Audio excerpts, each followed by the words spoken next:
Hello friends, నమస్తే. నేను మీ మమత. ఈరోజైతే నేను మీకు థింక్ బిగ్ అనే ఒక కాన్సెప్ట్ గురించి చెప్పబోతున్నా. అందుకోసం ఒక చిన్న కథ అయితే చెబుతున్నాను.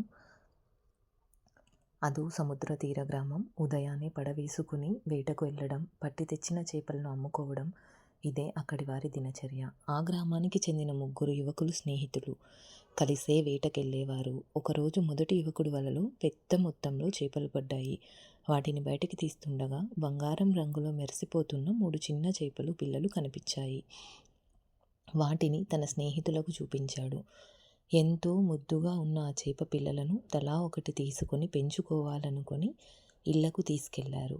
మొదటి యువకుడు తన బుల్లి చేప పిల్లను గ్లాసులో, రెండోవాడు ఒక గుండ్రని గాజు సీసాలో, మూడోవాడు పెద్ద బిందెలో వేసి పెంచడం మొదలెట్టారు. వాటికి రోజు ఆహారం తెచ్చి వేయడం, అవి తింటున్నాయా, పెరుగుతున్నాయా అని గమనించడం, ఇలా కొద్ది రోజులు గడిచిపోయాయి.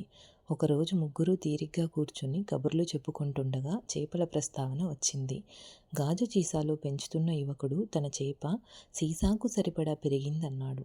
మరో పెద్ద పాత్రలోకి మార్చాలనుకున్నట్టు చెప్పాడు. మూడోవాడు తన చేప కూడా బిందెకు సరిపడా పెరిగిందని, తీసి తొట్టెలో వేస్తే ఇంకా పెరిగేలా ఉందన్నాడు. దీంతో మొదటి యువకుడు తన చేప పిల్ల గ్లాసులోనే చిన్నగా ఉందని నిట్టూర్చాడు. చేప పిల్లలు తాము ఉన్న పాత్ర పరిమాణానికి తగినట్లుగా మాత్రమే పెరుగుతున్నట్లు వాళ్ళు గమనించారు. మనస్తత్వ శాస్త్రంలో చెప్పే గోల్డ్ ఫిష్ కథ ఇది. దీన్నే ఫిష్ ట్యాంక్ ఫిలాసఫీ అంటారు.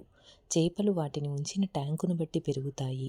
చిన్న ట్యాంకులోని చేప చిన్నగానే ఉండగా, అదే నదిలోని చేప పెద్దగా పెరగడాన్ని శాస్త్రవేత్తలు గమనించారు. దీన్ని ఉద్యోగులకు అన్వయించి చెబుతుంటారు వ్యక్తిత్వ వికాస నిపుణులు. నీటి తొట్టె చేప సైజును నియంత్రించినట్టు పనిచేసే వాతావరణము, ఎంచుకునే లక్ష్యము ఉద్యోగి ఎదుగుదలను ప్రభావితం చేస్తాయంటారు. లక్ష్యం చిన్నదైతే విజయము చిన్నదే. అదే లక్ష్యం పెద్దదైతే సాధించే విజయము పెద్దగానే ఉంటుంది అనేదే ఈ గోల్డ్ ఫిష్ కథ అంతరార్థం. వ్యక్తిగా, ఉద్యోగిగా ఎంత ఎత్తుకెదగాలి, ఏం సాధించాలి, భవిష్యత్తును ఎలా తీర్చిదిద్దుకోవాలి అనే విషయాలు నిర్ణయించేది అతడి ఆలోచనలే. వాటికి పరిమితులు విధించుకోకూడదు. ఎంత విశాలంగా ఆలోచిస్తే అంత గొప్ప లక్ష్యాలను నిర్దేశించుకోవచ్చు. వాటిని సాకారం చేసుకోవడానికి అంత కృషి చేయవచ్చు. అందుకే థింక్ బిగ్ అని పెద్దలు చెప్పేది. దీనికి ఎగ్జాంపుల్గా నాకు తోచిన ఒకరి గురించి చెప్పాలనుకుంటున్నాను. అతను ఎవరో కాదు, Kiran Abbavaram, hero.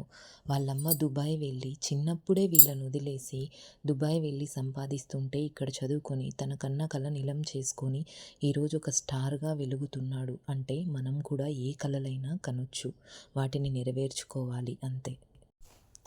Thanks for watching. Subscribe for more videos.